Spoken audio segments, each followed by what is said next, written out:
But when I first started dating, I was really bad at it.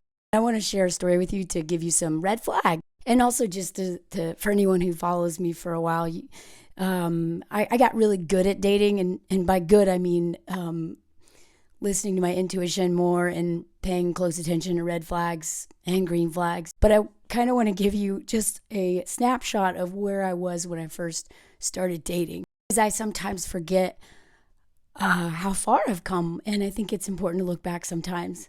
So I met this guy while I was on family vacation back in like 2016, like January of 2016. Mind you, I hadn't dated anybody in over a year because I had gotten out of that abusive relationship. And my friend Annie, who was on this vacation with me, is the one who literally got me out of the state of New Mexico and drove my ass to California and effectively saved my life. So I brought her on family vacation with me. To be in your late 30s and single and child-free knows that family vacations can be weird if you are still single and don't have a family then. So my sister couldn't come because she had small children. So, and my dad and stepmom really wanted to see me. So they let me bring my friend Annie. And this was actually her second time to come. Melanie needs a friend. Since Melanie never had a partner, literally ever, they let me have a friend because my sister, whenever she could come, was parenting and, just like they basically didn't want me going to bars by myself, which is very smart of them. Now, this family vacation was a little bit different. In hindsight, we probably should have never gone. My dad had started to show some signs of Alzheimer's, but I think we were all still in like deep denial about it. And after this vacation, we came out of that denial. So for instance, my dad, actually, I had to push him around in a wheelchair for most of the vacation. And if you see right here, he had bruises all over himself because he kept falling. Me and Annie had to lift him out of the car. We had to push him around in a wheelchair. The hotel originally gave us a second-story hotel room upstairs, and I was like, oh my God, we're gonna die getting this man up these stairs. So we went to the hotel people and they gave us a ground floor, and that changed everything. But it was a really stressful vacation because my dad was like just not there. And since I didn't live in Tennessee anymore and only saw him maybe once a year, I didn't realize how much how bad it was until this vacation. So it was actually a pretty hard time for me emotionally because I was starting to effectively accept my dad's impending death. And even if his actual body was alive for a long time, you kind of pre-mourn people with Alzheimer's. But I'm also really proud of myself for learning how to be kind and gentle and caring for my dad, despite a long history of lots of righteous anger on my part. And he's never apologized for anything he's ever done. And it's taken a lot of work on myself but whatever, that's another video. But anyway, I was surprised at my ability to show up and care for this man. And I'm really proud of myself for doing that. I know that that's not everyone's path, and I respect everyone's decision, but for me, it was really important to have that moment. So this was an intense time. Again, I had just been only like a year and some change out of an abusive relationship, my first relationship ever. I don't even know if you want to call it a relationship. I don't know what that was, but at the age of 36, got into an abusive relationship. First time I ever dated anyone seriously, and he almost drove me off a cliff, and he raped me multiple times, blah, blah, blah. Y'all know that story already. So it's still like in a new celibacy era. I think if you know my content, I've spent 12 of my adult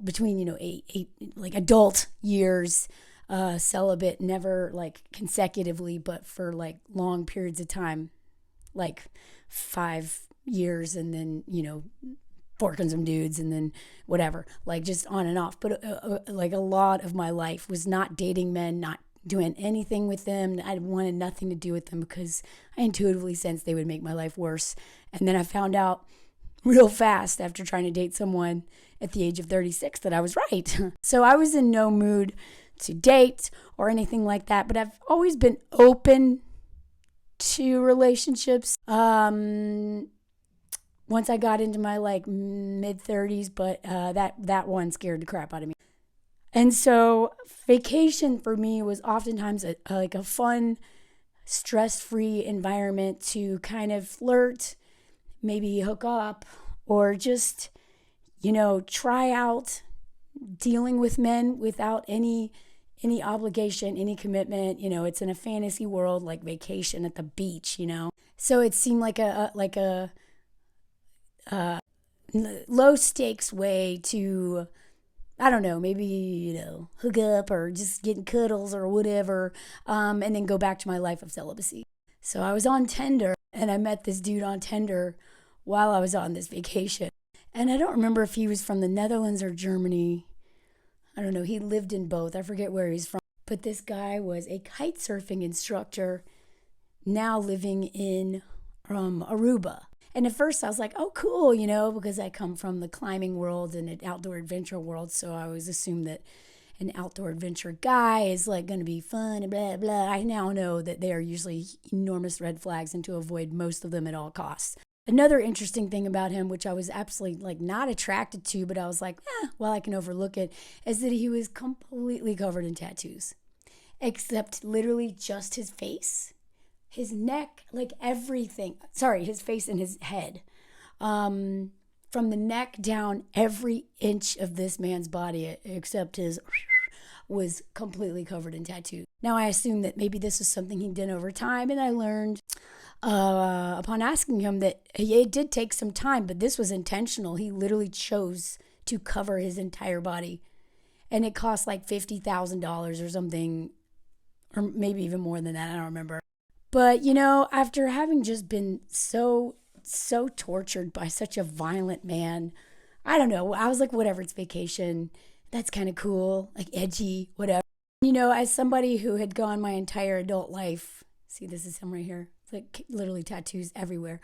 I blacked out his face. I'd gone my entire life watching couples at the beach, couples staying in hotels, couples this, couples that, couples that. And I had never experienced that except for that short period of time, those few months with that abusive dude. So I didn't even know what this world was like. So it was like really nice to swim with somebody. Like this. Have a man pick me up in the water. I don't know. I was just like, this is what people do. We went to karaoke one night, and he just had this huge smile, and he was really sweet, seemingly thoughtful man. And my friend Andy liked him. Of course, we didn't really know him that well, but anyway, the three of us hung out a lot. It was fun. Of course, me and Annie, Annie is like a Liz. Y'all, I talk about Liz all the time. Liz is my soulmate, but Annie is like in that category. Her and I will always have a soul connection no matter what, but she lives in Alaska and I live in France, so we don't really get to see each other anymore. But this is us just like, your girlfriends. In my experience, my girlfriends are always going to be one of the most important aspects of my life, always will, no matter what my relationship status. So we got a lot of alone time together. Went to this donkey sanctuary they had on the island. It was so amazing. Like literally, this was the donkey sanctuary. This is where my love of donkeys came into my life. And I think if you've seen, maybe I should do a video on this, but my husband's family has donkeys, like a bunch of them. And so I'm married into a family of donkeys. So I literally hit the jackpot. This is like my weirdo version of like some forked up Disney movie. But I just loved donkeys so much. They're just, look at these. And I mean, they were just, I'm sorry. I just can't get enough donkeys. Oh my God, look at my dog. Look at that. So anyway, we had also on this family vacation, my dad choked on steak one night and almost died at the table. And I had to give him the Heimlich maneuver. That was pretty traumatizing as well. So anyway, this is a very intense vacation. And I never thought I'd see this guy again after this vacation. But he asked at the airport if he could continue to text me. And I was like, okay. Actually, one thing before all of that, it should have been the biggest red flag. So my last night in town, like right after my dad had almost choked to death and had to do the Heimlich, I hung out with that guy that night. And me and Annie did.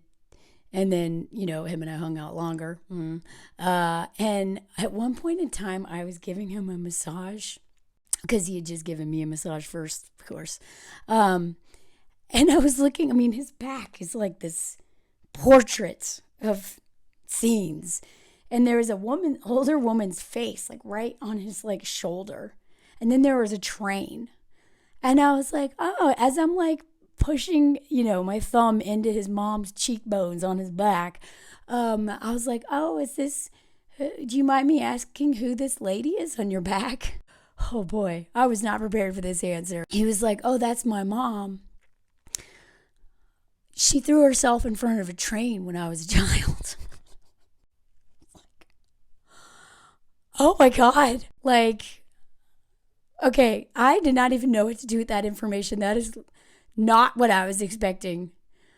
But that was the first time I was like, oh my God, this man must have a lot of issues. He's covered in tattoos, which I do not. I have tattoos. I don't judge people with tattoos, but if you are literally your entire body is covered in tattoos and you paid $50,000 to get your body covered in tattoos, that's a choice. And I started to realize later on that perhaps that is a sign of not the best judgment as a man who is 40 years old deciding to do that, because you will be judged for the rest of your life by those tattoos. Like, you may change one day and not want them all, and to get your entire body removed of all those tattoos is impossible.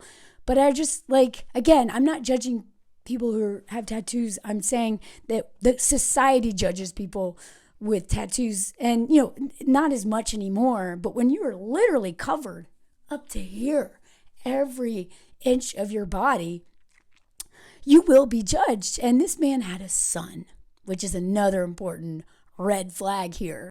This man had like a 10-year-old son who lived back in Europe, and this man in his 40s decided to sell his business, cover himself in tattoos, and move to Aruba to become a kite surfing instructor. And he was living with some older lady and some other roommates in like a tiny place with like no air conditioning. Like, this man was like, living off of hardly anything. So it wasn't until later on that my sister was so wise, and she was always like, oh my God, Melanie. She was always so gentle when she gave me feedback. But she was one when I finally told her about this guy, because I wanted him to come visit her with me. She was like, okay, first of all, this man has a child. Like, do you realize that men who have children, who abandon their children, is always a very big red flag? Any man who can have children and never see that child and choose not to see that child, or can't see that child for some reason because maybe something's done, that is a huge red flag. Something does not sit right in my soul, the man who can abandon his family. And I was like, yeah, I guess that is a red flag. Like, it never occurred to me. So anyway, none of this registered when he asked if he could continue to text me. And text me he did. I lived in LA. This man was in Aruba, which was, I don't even know. It's at least, I don't know, maybe 4 hours ahead or something. I don't know. It's at least 3. And so we would coordinate our calls. We talk all the time. And at first it was fine. But this man was like saying he loved me. Like that. And I was like, I don't really think I love you yet. And I that's one thing I was very firm about, was I was never going to say I love you before I was ready, because I'd never said I love you before to a man. The first time I did was with that abusive ex, and it was before I was ready to say it. I felt pressured into saying it. So that was something really important to me, was to never do that again, because that to me was like centering men and what they want rather than how I feel. We talked every day. And the more I found out, and I started to fall for him, because he was like opening up to me and telling me all this stuff, which I now learn is not a good thing. If a man just shares all of his trauma, that is not flattering anymore. I'm not saying he should hide it, but like that is not a sign that you are special. This man should be seeing a therapist or someone else. So I started realizing that I was slowly become more of a therapist. And I was talking to my friend Liz about him, and at first she was like, but with time she's like, I don't know, Melanie. Because again, I've told y'all before that whenever I lie to Liz, it's always I'm trying to lie to myself. So I was always learned the hard way to be honest about my relationships with my closest friend, because she's got really good judgment and she knows me and she can help me see the truth when I can't see it. So this guy, like every day I'd hear a new story about how he was abused and his mom and this. And I was like, oh, wow. And I really was becoming his therapist. But at the time, it didn't register that this is what I am. I just started to feel closer and closer. Thank God this man lived like thousands of miles away, so I couldn't actually see him. And then one day he mentioned maybe coming to visit. And I was like, and as much as I was liked the idea of seeing him and being held and all the good stuff, I was thinking, well, crap, I only have one car. Are we going to he wanted to come for 2 weeks. Are we going to share a car?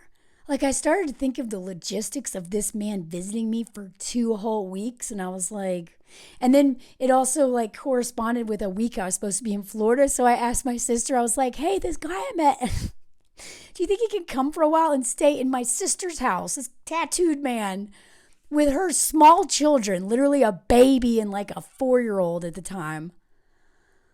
And, I was like, it'll be cool. And she was like, Melanie, I know, but that's weird. I don't know this guy. I don't want some man you met on vacation that you hooked up with around my kids in her house. She was very kind the way she delivered that. I don't know what happened there. But basically, she made me realize that is insane to invite this man to go visit my nieces and my sister. Where are we gonna stay? So I was really stressed about this whole idea of him coming, but I didn't know how to tell him no. I didn't know how to tell him I don't want you to come, because I did want to come, but I only wanted those things that I remembered from vacation. But my house in LA with us 2 weeks is not like seeing him at night on vacation on a desert island with all that crap, right? One day he sends me a picture of the flight he has bought. He didn't even talk to me before he bought it, for 2 weeks to come and visit me. And I was like, oh my God, is this refundable? Because I really wish you had told me you bought it. And he's like, yeah. Anyway, the closer and closer it got before he was coming to stay, I was feeling more and more anxious. And I'm like, oh my God, and I was like, okay, whoever runs the show, God, whoever you are, please, if this is not meant to be, please don't let that man get on the plane. Please, please, please, please, please. And sure enough, the morning he was supposed to get on the plane, I wake up to a text and he was like, I canceled my ticket. I'm not coming. And I never heard from this man again. I swear, y'all, rejection is protection. Thank God that man rejected me. Now I was a little hurt, but part of me was like, oh, I felt like I could breathe. And in that moment, I was like, okay, I'm definitely not ready to date. I literally almost let a man who is probably a criminal, because for some reason he's not allowed to see his kid. He's it covered oh my God. The man had so much abuse, so much horror in his family story that he'd share with me. And I'm like, come stay with me for 2 weeks, even though I've only hung out with you collectively for maybe 15 hours in my life. But, I was just even though I was 37 or 38, I was still a baby in the dating world, still making decisions like this. So the point of this story is that I was literally 37 or 38. And I was still doing that crazy stuff.